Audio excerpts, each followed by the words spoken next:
नमस्कार साथियों, KRS academy के इस यूट्यूब चैनल पर आप सब लोगों का स्वागत है। जैसा कि आपने देखा, हमारी जो पॉलिटी की प्ले लिस्ट थी उसमें पिछली क्लास की अगर हम बात करें तो संविधान की अनुसूचियों तक का हमने व्यापक डिस्कशन कर लिया था। उससे आगे के सेगमेंट को अब हम कंटिन्यू कर रहे हैं। तो आज की जो क्लास है उसमें संविधान के भाग 1 जो पहला भाग है, आर्टिकल नंबर 1 से लेकर 4 तक, उन चारों आर्टिकल्स में क्या क्या दिया गया है उन सब के साथ साथ एक संक्षिप्त दृष्टि जो है वो संविधान के जो भाग बने हुए हैं 1 से लेकर 22 तक भाग बने हुए हैं और उनमें कौन कौन से आर्टिकलों को शामिल किया गया उन सारे के बारे में डिस्कशन करेंगे। साथ ही हम भारत और इंडिया वाला जो डिस्प्यूट आया था थोड़े दिन पहले उसकी भी एक फौरी तौर पर नजर डालेंगे, क्योंकि वो संविधान के भाग नंबर 1 के आर्टिकल 1 में लिखा गया है। तो जो भी आज अपने पाठ्यक्रम का ही विषय है, तो चलिए शुरू करते हैं आज की क्लास। कि पहला जो संविधान का भाग है उसमें संघ व राज्य क्षेत्र का जिक्र किया गया और उसके लिए संविधान के अनुच्छेद जो है वो 1 से लेकर 4 नंबर तक आर्टिकल है। अब संघ व राज्य क्षेत्र का जो जिक्र किया गया है, यहाँ देखिए, यहाँ कई बार कंफ्यूजन इस बात को लेकर हो जाता है कि क्या इसमें केवल भारत का जो भौगोलिक प्रदेश है, मतलब जितना क्षेत्रफल भारत के द्वारा आवृत किया गया है इस भूमि पर, क्या उसी की बात करी जा रही है या कुछ राजनीतिक सीमाएं भी हैं। तो यहाँ राज्य क्षेत्र की अगर हम बात करें तो जो जमीन भारत के पास है, चाहे वो भारत ये अपने इस भूभाग की बात करें या अंडमान निकोबार की बात करें या लक्षद्वीप की बात करें, इन तीनों भू आवेशित क्षेत्रों को छोड़कर जहां जहां भारत के ऑफिस बने हुए दुनिया के अन्य देशों में, जैसे किसी देश के अंदर कोई दूतावास बना हुआ है, कहीं जैसे अंटार्कटिका क्षेत्र के अंदर हमने शोध गृह बना रखा है, तो वो क्षेत्र भी भारतीय क्षेत्र के अंदर ही शामिल किए जाते हैं। यहाँ आप गलती से भी इस बिंदु को ऐसे एक्सेप्ट ना कर ले कि ये एक भौगोलिक दृष्टिकोण से या भौगोलिक कंपैरिजन करते हुए, भौगोलिक रूप से तुलना करते हुए उसको राज्य क्षेत्र मान ले या क्षेत्र के रूप में उसको निरूपित कर ले। पॉलिटिकल क्षेत्र जो होता है वो भूगोल की तुलना में ज्यादा बड़ा है। जहां जहां तक अपनी राजनीतिक सीमाएं हैं, उन सीमा क्षेत्र के अंतर्गत आने वाले सारे ऑफिसेज, सारे क्षेत्र और सारे वर्किंग प्लेस जो है वो भारतीय क्षेत्र में शामिल किए जाते हैं और इसका आर्टिकल 1 से लेकर 4 तक दिया गया है। दूसरा भाग की अगर हम बात करें तो सिटीजनशिप, नागरिकता का जिक्र है। नागरिकता 5 से लेकर 11 नंबर आर्टिकल में, क्योंकि भारत के एक्चुअल में नागरिक कौन है, कैसे भारत की नागरिकता ली जा सकती है, कैसे भारत की नागरिकता समाप्त हो सकती है, इन सब का डिस्कशन 2 नंबर भाग के अंदर किया गया है। तीसरा भाग सबसे महत्वपूर्ण भाग है जो हमने अमेरिका से लिया है और उसमें भारत के नागरिकों को जो जो मौलिक अधिकार मिलते हैं, और नागरिकों के साथ साथ कुछ मौलिक अधिकार गैर नागरिकों को भी दिए जाते हैं, विदेशी लोगों को भी दिए जाते हैं। तो वो जो भाग है 3 नंबर, उसमें 12 से लेकर 35 नंबर तक आर्टिकल, इसमें 31 नंबर आर्टिकल को समाप्त कर दिया गया, वो एक अलग इश्यू है, लेकिन 12 से लेकर 35 नंबर आर्टिकल तक मौलिक अधिकार है। राज्य के नीति निर्देशक तत्व जो है ये अनुच्छेद 36 से लेकर 51 तक इंक्लूड किए गए। वैसे 36 और 12 नंबर में दोनों में राज्य की डेफिनेशन है। 12 नंबर आर्टिकल भी राज्य की परिभाषा बताता है, वो मौलिक अधिकारों के संदर्भ में परिभाषा बताता है कि राज्य की क्या परिभाषा होगी, और 36 नंबर जो है वो नीति निर्देशक तत्वों के संदर्भ में परिभाषा बताता है। ठीक है, इसके साथ साथ अगर हम बात करें, अब देखिए अब की बार जो अपने पास एक अलग सेगमेंट आया है और वो ये है कि यहाँ जो लिखा गया है मूल कर्तव्य। अब मूल कर्तव्य जो है वो संविधान के भाग 4 के बजाय 5 के बजाय 4A में लिखा गया है। तो इसका मतलब ये है कि ये भाग बाद में जोड़ा गया, 42वें संविधान संशोधन, और इसका क्रम हमने 22 के बजाय 23 ना देकर इसको 4A के अंदर ही इंक्लूड कर लिया। और इसके साथ साथ ही देखिए आर्टिकल भी जो है वो 51 के नाम का बताया गया। तो इसका अर्थ ये हुआ कि हमारे यहाँ आज के दिन जिन जिन आर्टिकल्स में विस्तार हुआ है, जो जो संविधान के भागों में बढ़ोतरी हुई है, उनका क्रम 22 तक ही रखा है, लेकिन उनको सब डिवीजन के तौर पर डिवाइड करते हुए अपने संविधान में शामिल किया है। तो अनुच्छेद 51 के जो है वो मूल कर्तव्य की बात करता है।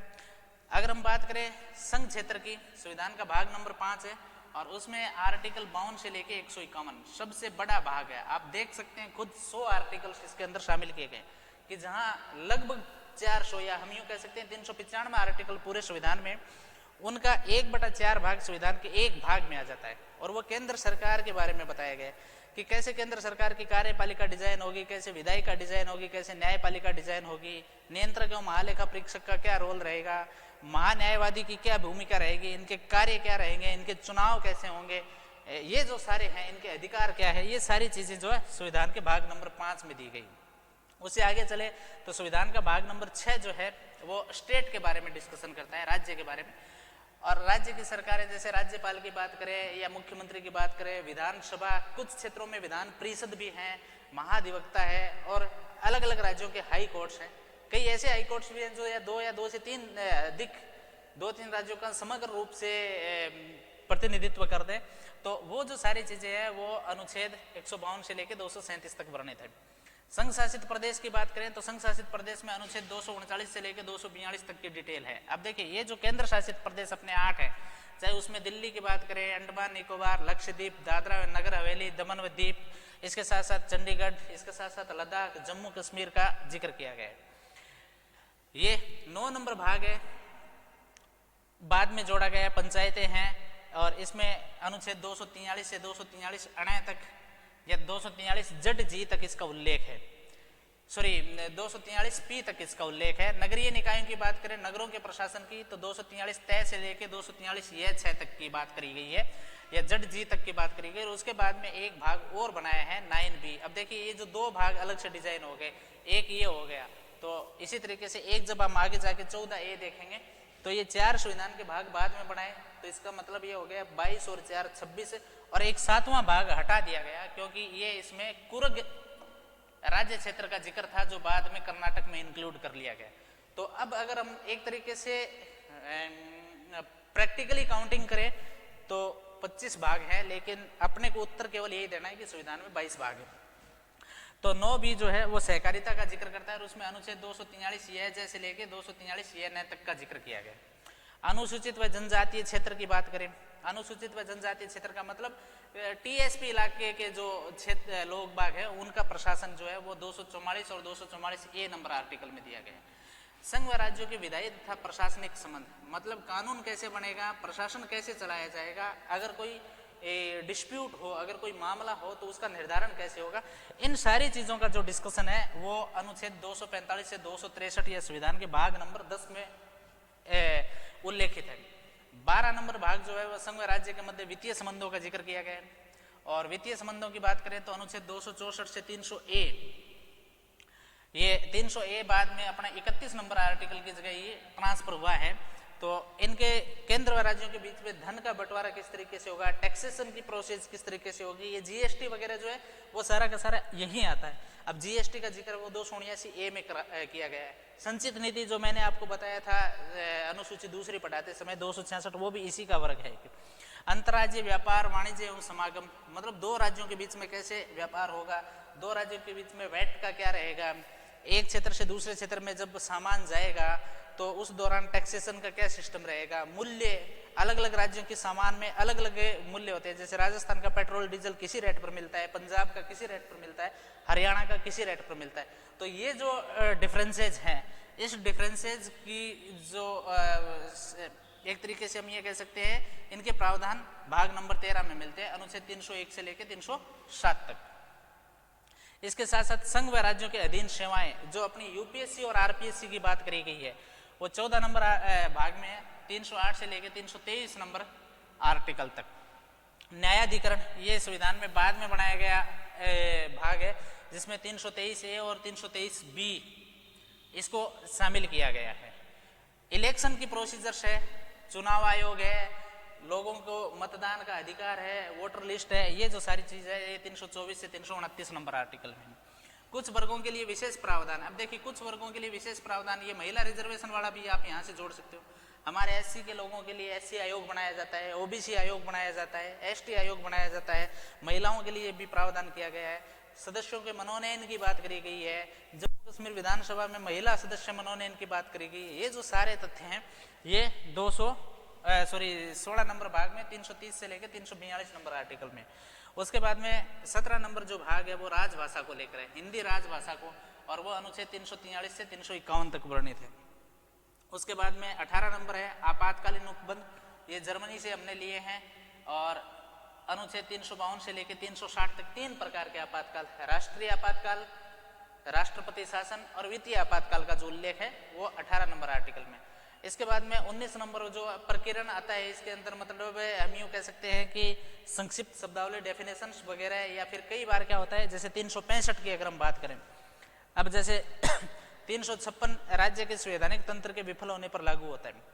फिर भी जैसे मान लीजिए आज के दिन मणिपुर वाली अगर हम घटना की बात करें कि मणिपुर में संवैधानिक तंत्र विफल नहीं हुआ है, सरकार वहाँ फुल मेजोरिटी में है, लेकिन वहाँ बहुत लंबे समय से कंट्रोल नहीं हो रहा है। तो ऐसी कंडीशन में केंद्र सरकार जो है वो राज्य सरकार पर आरोप लगा के, कानून व्यवस्था का आरोप लगा के वहाँ राष्ट्रपति शासन लगा सकती है। 1992 की घटना है, आप याद करो, राजस्थान के संदर्भ में भैरू सिंह शेखावत की सरकार को 365 का उपयोग करके ही गिराई गई थी। इसी तरीके से अगर हम बात करें मध्य प्रदेश की सरकार है, बात करें हिमाचल प्रदेश की सरकार भी, तो ये जब बाबरी मस्जिद कांड हुआ था 1992 में, नरसिम्हा राव सरकार के द्वारा कई राज्यों के अंदर सरकारें इस तरीके से गिरा दी गई थी। तो ये जो पूरी प्रोसीजर्स है वो 19 नंबर आर्टिकल्स में है। संविधान संशोधन किस तरीके से होगा, ये अनुच्छेद 368 और संविधान के भाग नंबर 20 में वर्णित है। अस्थायी प्रावधान मतलब जैसे जम्मू कश्मीर वाला सिस्टम था 370, इसके साथ साथ नागालैंड की बात करें, अरुणाचल प्रदेश की बात करें, गुजरात की बात करें, आंध्र प्रदेश की, कि वहाँ की जो जनजातीय आबादी है उसके कल्याण के लिए, यहाँ नागा लोगों की संस्कृति को बचाने के लिए, नागा लोगों के रीति रिवाजों को ध्यान में रखने के लिए कुछ अस्थायी प्रावधान किए गए थे। बाद में ये कहा था नेहरू जी ने कि इनको जब जब समय आएगा हम इनको हटा देंगे, और जम्मू कश्मीर में उसी के संदर्भ में ये परिवर्तन किया गया था। तो ये अनुच्छेद 369 से 392 तक है। संक्षिप्त नाम, हिंदी अनुवाद, परिभाषाएं जो है 393 से लेकर 395 आर्टिकल में। तो इस तरीके से कुल मिला के अगर हम बात करें आज के दिन, वैसे अगर क्रमिक तौर पर देखें तो 26 संविधान के भाग है, उनमें से एक 7वें भाग को हटा दिया गया है, लेकिन फिर भी अपना उत्तर जो है वो 22 ही रहने वाला है। कुल आर्टिकल्स की बात करें तो 395 आर्टिकल्स है। अब देखिए इस स्लाइड को हम आगे बढ़ाते हुए संविधान के भाग 1 जो है, संविधान के भाग 1 के बारे में डिस्कशन करेंगे और समझेंगे कि संविधान के भाग 1 जो है उसमें क्या क्या बताया गया है। तो देखिए अगर हम संविधान के भाग 1 की बात करें तो ये 1 नंबर से लेकर 4 नंबर आर्टिकल तक इसमें बताए गए, 1 से लेकर 4 आर्टिकल है, छोटा भाग है। और पहला ही जो देखें संविधान का अनुच्छेद 1 है, तो इसमें संघ का नाम तथा राज्य क्षेत्र। अब संघ का नाम मतलब भारत का क्या नाम है, एक तो ये बताया गया है, और एक इसका दायरा कितना बड़ा है, कहाँ तक ये अपने आप को एग्जिस्ट करता है, इसका अस्तित्व कहाँ है। तो अनुच्छेद 1 में लिखा है इंडिया यानी भारत राज्यों का संघ होगा। इसका मतलब कई सारे स्टेट्स को मिलाने से भारत का क्या होगा, निर्माण होगा। भारत का निर्माण है वो कई सारे स्टेट्स को मिलाने से होगा। इससे ये स्पष्ट हो गया कि शक्ति है वो केंद्र के हाथ में ज्यादा है, राज्यों के हाथ में कम है। और दूसरी बात, यहाँ भारत के कितने नाम है, तो 2 नाम है, स्पष्ट है, इंडिया यानी भारत है। अब इंडिया यानी भारत का मतलब वही तो इंडिया है और वही क्या है, भारत है।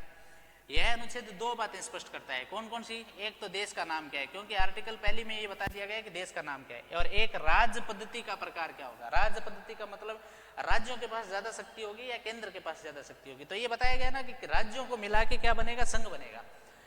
तो अब देखिए इस डायग्राम से इस बात को समझने की कोशिश कीजिएगा आप कि संविधान में सभी स्थानों पर संघ, यूनियन शब्द का प्रयोग किया गया। हमने फेडरल शब्द का उपयोग नहीं किया। फेडरल वो होता है जहां राज्यों के पास ज्यादा शक्ति होती है, जिसको बोला जाता है संघात्मक, एकात्मक शासन कह सकते हैं। संघात्मक और एकात्मक 2 प्रकार के होते हैं। एकात्मक शासन के अंदर केंद्र में सारी शक्ति होती है, संघात्मक का मतलब शक्तियों का अलग अलग जगह बंटवारा होता है, ठीक है। तो हमारा फेडरल न होके क्या है, यूनियन है। एकात्मक वैसे तो दोनों ही है, अब इस बात को आगे बढ़ाऊं तब ज्यादा समझ में आएगा। यूनियन शब्द का प्रयोग किया है, इसमें फेडरल शब्द का उल्लेख नहीं किया गया है। अब देखो अपना जो भारत है ना, यहाँ आप इन दोनों डायग्राम को देखने से ये बात समझ में आ जाएगी। ये जो भारत है वो ऐसा है। ऐसा का मतलब क्या हो गया कि सारे राज्यों के जो एरो के निशान है, देखो आप ठीक तरीके से देखना, सारे राज्यों के जो एरो के निशान है वो केंद्र की तरफ आ रहे हैं, मतलब ये केंद्र को मजबूत बना रहे हैं। जबकि यहाँ जो है केंद्र से सारे राज्यों के एरो के निशान राज्यों की तरफ जा रहे हैं, ये राज्यों को मजबूत बना रहे हैं। अमेरिका का जो सिस्टम है, अगर मैं बात करूं, अमेरिका का जो यूनियन है वो इस तरीके का है और इंडिया जो है वो इस तरीके का है। इसका मतलब भारत में यहाँ फेडरल राज्य अधिक शक्तिशाली। अब यहाँ फेडरल जो स्टेट है वो क्या होते हैं, अधिक, सॉरी ये मैं कंफ्यूज हो गया, यहाँ इंडिया नहीं, ये यूएसए के लिए है। मैं माफी चाहूंगा आप सारे लोगों से, ये यूएसए के लिए है, ठीक है। और ये जो है वो किसके लिए है, इंडिया के लिए। इसका मतलब ये हुआ कि देखो यहाँ केंद्र को शक्ति कौन दे रहा है, केंद्र को शक्ति राज्य दे रहे हैं, स्टेट जो है वो केंद्र को शक्ति दे रहे हैं। जबकि यहाँ राज्यों को शक्ति किसके द्वारा दी जा रही है, केंद्र के द्वारा दी जा रही है। तो शक्ति वही संस्था दे सकती है जो अपने आप में शक्तिशाली हो, अपने आप में मजबूत हो। तो भारत का जो संदर्भ है वो इस रूप में है, भारत खुद मजबूत है, केंद्र मजबूत है, राज्य कमजोर है। जबकि अमेरिका के अंदर क्या है, केंद्र कमजोर है, राज्य मजबूत है, राज्यों के द्वारा शक्ति दी गई है इनको। ये एरो के निशान जो है ना वो इस तरफ आ रहे हैं, ठीक है। अब यहां से ये बात स्पष्ट हो जाती है कि डॉक्टर भीमराव अंबेडकर के अनुसार शांति काल में भारत फेडरल है। शांति काल में भारत क्या है? संघात्मक है। कहने का मतलब राज्य अपना काम करेंगे, केंद्र अपना काम करेंगे, तथा आपातकालीन स्थितियों में ये यूनियन हो जाता है। इमरजेंसी की कंडीशन में यूनियन हो जाता है, क्योंकि डिसीजन लेने के लिए यूनियन ज्यादा प्रभावपूर्ण रहती है फेडरल की तुलना में। अब अगर निर्णय क्षमता किसी एक केंद्र में हो तो निर्णय को जल्दी लागू किया जा सकता है, जल्दी लिया जा सकता है। अगर राज्यों को भी पावर दे दे, केंद्र को भी पावर दे दे, तीसरे राज्य को पावर दे दे, तो फिर वहां डिसीजन जो है वो प्रॉपर लिया नहीं जा सकता।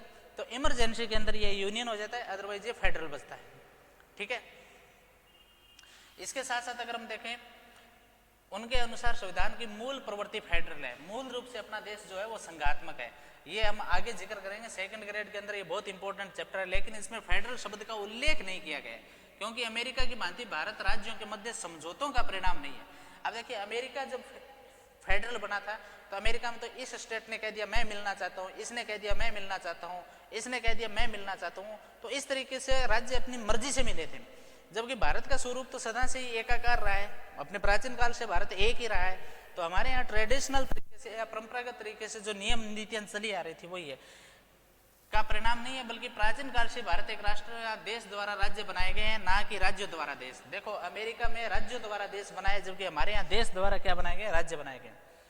भारतीय संविधान में यूनियन व फेडरल दोनों विशेषताएं, ये दोनों मिलते हैं, संघात्मक भी है और एकात्मक भी है। इसलिए अधिकांश लोग इसे क्वासी फेडरल या अर्ध परिसंघीय भी मानते हैं। अब आपने देखा होगा कि राज्य सूची पर राज्यों को अधिकार है कानून बनाने का, जबकि संघ सूची पर किसको अधिकार है? केंद्र की या संसद को अधिकार है। अब यहाँ जो नीचे वाली बात है उससे बात एकदम स्पष्ट हो जाती है। भारत विनाशी राज्यों का अविनाशी संघ है। विनाशी राज्यों का अविनाशी संघ है, मतलब अपना संघ जो है वो कभी समाप्त नहीं होगा, और अपने राज्यों को क्या किया जा सकता है? खत्म किया जा सकता है। आपने देखा होगा थोड़े दिन पहले जम्मू कश्मीर राज्य जो है वो उसको खत्म कर दिया। आपने देखा होगा 2001 के आसपास हमने उत्तराखंड, झारखंड और छत्तीसगढ़ नए राज्य का निर्माण किया। 2014 के अंदर हमने तेलंगाना नए स्टेट का निर्माण किया। अब भी थोड़े दिन पहले चर्चा चली कि राजस्थान को 2 टुकड़ों में तोड़कर एक मरु प्रदेश बना दिया जाएगा, एक राजस्थान बचेगा। तो संसद चाहकर इस काम को कर सकती है, जबकि अमेरिका में ऐसा नहीं किया जा सकता। हमारा संघ खत्म नहीं होगा, राज्य खत्म हो सकते हैं। जबकि अमेरिका में क्या लिखा गया है? अमेरिका में अविनाशी राज्यों का मतलब राज्यों का विनाश नहीं किया जा सकता, वहां अविनाशी राज्यों का अविनाशी संघ है। यहाँ विनाशी शब्द आएगा, ये अविनाशी नहीं आएगा, विनाशी संघ। इसका मतलब वहां के संघ को समाप्त किया जाता है। आज की अगर हम बात करूं, टेक्सास नाम का अमेरिका का राज्य है, वो राज्य आज भी ये कह रहा है कि मैं अमेरिका के साथ नहीं रहना चाहता, और वहां के टेक्सास के जो लोग हैं वो अपने आप को अमेरिकन नहीं मानते, टेक्सासी मानते हैं। टेक्सास के नागरिक है, हम अमेरिका के नहीं है, क्योंकि वहां दोहरी नागरिकता चलती है। ये जो सिटीजनशिप है वो दोहरी है, ठीक है। तो ये आर्टिकल्स जो है एक नंबर में ये बात बताई गई कि एक तो भारत का नाम क्या होगा, एक भारत में राज्यों के पास ज्यादा पावर है या केंद्र के पास ज्यादा पावर है, ये बात बताई गई है। दूसरा, इसमें अनुच्छेद 1 के अनुसार भारत राज्य क्षेत्र में निम्न संघ शामिल है। अब निम्न क्या क्या भारत में शामिल है? सारे स्टेट्स भारत में शामिल है, सभी केंद्र शासित प्रदेश भी भारत में शामिल है, अन्य अधिकृत क्षेत्र। अगर मान लीजिए भारत आज किसी क्षेत्र पर कब्जा कर ले, जैसे पाकिस्तान पर अगर भारत आज अधिकार कर ले, सिक्किम पर किया गया था 1995 में, ऐसे ही तो किया गया था, सॉरी 1975 में सिक्किम में जब किया गया था, सिक्किम को भारत में मिलाया गया था, पांडिचेरी को भारत में मिलाया गया था, क्योंकि अंग्रेज तो देश जब 1947 में आजाद हुआ अंग्रेजों से आजाद हुआ था, गोवा बाद में मिलाया गया था। तो ये जो क्षेत्र है ना, जो जो भारत में मिलाए जाते हैं वो भी भारत कहलाएंगे, भारत के केंद्र शासित प्रदेश भी भारत ही कहलाएगा, और भारत के जो 28 राज्य है वो भी भारत ही कहलाएंगे। दूसरा आर्टिकल देखिए, संसद को यह अधिकार दिया गया है कि यह किसी भी राज्य को भारत में मिला सकती है। अब पार्लियामेंट जो है वो राज्य को भारत में मिला सकती है, तथा संसद को जो भी शर्तें उचित लगे उनके आधार पर राज्य की स्थापना कर सकती है। मतलब नए राज्यों को बनाना, पुराने बने हुए राज्यों को समाप्त करने की पावर किसके पास है? संसद के पास है। और ये आर्टिकल को समझने के लिए आप जम्मू कश्मीर वाला उदाहरण समझ लीजिए। एक पूरे ठीक तरीके से बने हुए स्टेट को उसने एक झटके से केंद्र शासित प्रदेश में बदल दिया। तो ये काम भारत की सरकार है वो कर सकती है, संसद कर सकती है। यह भारत से बाहर के राज्यों के लिए भी है, मतलब भारत से बाहर के जो स्टेट्स हैं उनको भी केंद्र सरकार या संसद जो है अपने में मिला सकती है। हालांकि वो किसी दूसरे देश की संप्रभुता का हनन हो जाएगा, लेकिन अगर मान लीजिए 1947 वाली अगर घटना हो तो उस कंडीशन में तो मिलाया जा ही सकता है, क्योंकि वहां दूसरा देश जो है वो किसी अन्य देश को अपने अधीन रखता था, गुलाम रखता ही था। तो ये 2 नंबर आर्टिकल है कि पूरी की पूरी जो पावर है वो संसद के पास है। अनुच्छेद 3 क्या कहता है, नए राज्य के गठन संबंधी प्रावधान, कि नए राज्य का गठन कैसे किया जाएगा। देखो, केंद्र किसी भी राज्य को विभाजित कर नए राज्य का गठन कर सकता है। जैसे उत्तराखंड उत्तर प्रदेश से तोड़ के बनाया गया था, आंध्र प्रदेश से तोड़ के तेलंगाना बना दिया। किसी भी राज्य के नाम, क्षेत्र तथा सीमा में परिवर्तन कर सकता है। अब नाम में भी परिवर्तन किया जा सकता है। पहले बंबई नाम का प्रांत हुआ करता था, उसको फिर गुजरात और महाराष्ट्र बना दिया। पंजाब जो था उसका हरियाणा और पंजाब बना दिया। पहले मद्रास नाम का स्टेट था, उसका तमिलनाडु और आंध्र प्रदेश बना दिया। अब आंध्र प्रदेश को तोड़ के तेलंगाना और आंध्र प्रदेश बना दिया। ठीक है, झारखंड वाला सिस्टम आपने देखा ही होगा, छत्तीसगढ़ वाला देखा ही होगा। तो ये ऐसा किया जा सकता है। नए राज्य के गठन की प्रक्रिया कैसे होगी, सर्वप्रथम राष्ट्रपति नए राज्य के गठन का प्रस्ताव संबंधित राज्य या राज्यों को भेजता है। राष्ट्रपति है वो राज्यों को ऐसा प्रस्ताव भेजता है कि चलिए आपके यहाँ नए राज्य का निर्माण किया जाएगा। अब प्रस्ताव को राज्य या राज्यों के विधानमंडल तथा विधान परिषदों में पेश किया जाता है। वहां के विधानमंडलों में पेश किया जाएगा। अगर विधानसभा विधान परिषद है तो दोनों में, अदरवाइज विधानसभा है तो केवल विधानसभा में। राज्य के विधानमंडल की जब सहमति मिल जाती है या असहमति से कोई प्रभाव नहीं पड़ता है। अगर राज्य इसके पक्ष में है तो भी कोई फर्क नहीं पड़ता, विपक्ष में तो भी कोई फर्क नहीं पड़ता। नए राज्य गठन का विधेयक राष्ट्रपति की पूर्व अनुमति से ही पेश किया जा सकता है। अब यह संसद में पेश किए जाने की बात है कि अगर कोई नए राज्य का गठन करना है तो राष्ट्रपति की पूर्व स्वीकृति लेके और संसद में ऐसा विधेयक पेश किया जा सकता है कि हम फला फला क्षेत्र को एक नए राज्य में कन्वर्ट करना चाहते हो। यह प्रस्ताव संसद के किसी भी सदन में पेश किया जा सकता है। लोकसभा राज्यसभा की कोई बाध्यता नहीं है। इसे संसद के दोनों सदनों में साधारण बहुमत से ही पेश किया जा सकता है। मतलब जब ये पेश किया जाएगा तो इसके लिए 2/3 बहुमत की जरूरत नहीं है, एक सिंपल मेजोरिटी चाहिए। 50% प्लस अगर लोग हैं तो इससे क्या हो सकता है, दूसरे स्टेट्स के बनने का रास्ता साफ हो सकता है। इसे संसद के दोनों सदनों में साधारण बहुमत से पारित होना आवश्यक है। मतलब ये जो विधेयक है वो क्या होना चाहिए, साधारण बहुमत से पास होना जरूरी है संसद से, जिससे कि नए राज्य का निर्माण। इस हेतु संयुक्त बैठक नहीं बुलाई जा सकती, क्योंकि ये एक तरीके से किस में आता है, संविधान संशोधन में ही आता है। तो संविधान संशोधन में संयुक्त बैठक नहीं बुलाई जा सकती। और राष्ट्रपति इसे पुनर्विचार हेतु नहीं लौटा सकता है। मतलब राष्ट्रपति की स्वीकृति इस पर पहले ले ली होती है तो राष्ट्रपति को बाद में इस पर पुनर्विचार या वीटो करने की शक्ति नहीं है। अब क्यों नहीं है, क्योंकि पहले यहाँ देखो कि सर्वप्रथम राष्ट्रपति नए राज्य के गठन का प्रस्ताव संबंधित राज्य भेजता है और राष्ट्रपति की पूर्व अनुमति, अब पूर्व अनुमति से पेश किया गया है तो बाद में उस पर सिग्नेचर करवाने के टाइम राष्ट्रपति को क्लैरिफिकेशन देने की आवश्यकता नहीं है। अनुच्छेद 4 जो है ये देखिए, पहली व चौथी अनुसूची में किए गए परिवर्तनों को संविधान संशोधन नहीं माना जाएगा। अब ये तय बात है कि जैसे मान लीजिए किसी नए स्टेट्स का आपने निर्माण कर लिया तो वो संविधान संशोधन हो जाएगा, तो इसको पहली व चौथी अनुसूची में किए गए परिवर्तनों को संविधान संशोधन नहीं माना जाएगा। बेरोवाड़ीवाद 1960 में उच्चतम न्यायालय ने निर्णय दिया कि भारत के राज्य क्षेत्र का कोई भी भाग संविधान संशोधन के बिना किसी अन्य देश में नहीं दिया जा सकता। अब ये क्षेत्र दिया गया था बांग्लादेश को, उस टाइम पाकिस्तान था, तो कुछ इलाका हमने कहाँ दे दिया था, बांग्लादेश को दिया था। तो सुप्रीम कोर्ट ने यह डिसीजन दिया कि बिना संविधान संशोधन के ऐसा क्षेत्र हम नहीं दे सकते हैं। नवे संविधान संशोधन 1960 के द्वारा बेरवाड़ी क्षेत्र पाकिस्तान को दिया गया। अब यहाँ वैसे नाम बांग्लादेश भी आ सकता है क्योंकि आज वो बांग्लादेश से पहले पाकिस्तान था। 1969 में उच्चतम न्यायालय ने निर्णय दिया कि सामान्य सीमा विवादों को हल करने के लिए संविधान संशोधन की आवश्यकता नहीं है। इसे मंत्रिमंडल के निर्णय से भी क्या किया जा सकता है, हल किया जा सकता है। सरकार अपने स्तर पर इसको सामान्य तौर पर क्या कर सकती है, क्लियर कर सकती है। राज्य क्षेत्र भूभाग की क्षति नहीं होनी चाहिए, मतलब अपना जो एरिया है उसमें कटौती नहीं होनी चाहिए। 100वां संविधान संशोधन 2015 के तहत बांग्लादेश के साथ भूभाग का आदान प्रदान किया गया। भारत ने बांग्लादेश को 111 एनक्लेव और बांग्लादेश ने भारत को 51 एनक्लेव दिए थे। अब ये तो बहुत लेटेस्ट बात है, आर्टिकल 4 के तहत इस प्रकार के प्रोसीजर करी जा सकती है। ठीक है, तो संविधान के भाग 1 की अगर हम बात करें तो उसमें 4 आर्टिकल है। पहला नाम के बारे में बताता है, दूसरा ये बताता है कि कौन कौन से जो क्षेत्र हैं, या मतलब किसी नए स्टेट्स का जो निर्माण किया जाएगा या कोई बाहर का जो क्षेत्र भारत में शामिल किया जाएगा वो कैसे होगा। तीसरा नए राज्यों के गठन की बात करता है और चौथा जमीन के आदान प्रदान की बात करता है। ठीक है, तो इस तरीके से ये थी अपने संविधान के भाग पहले के संबंध में क्लास।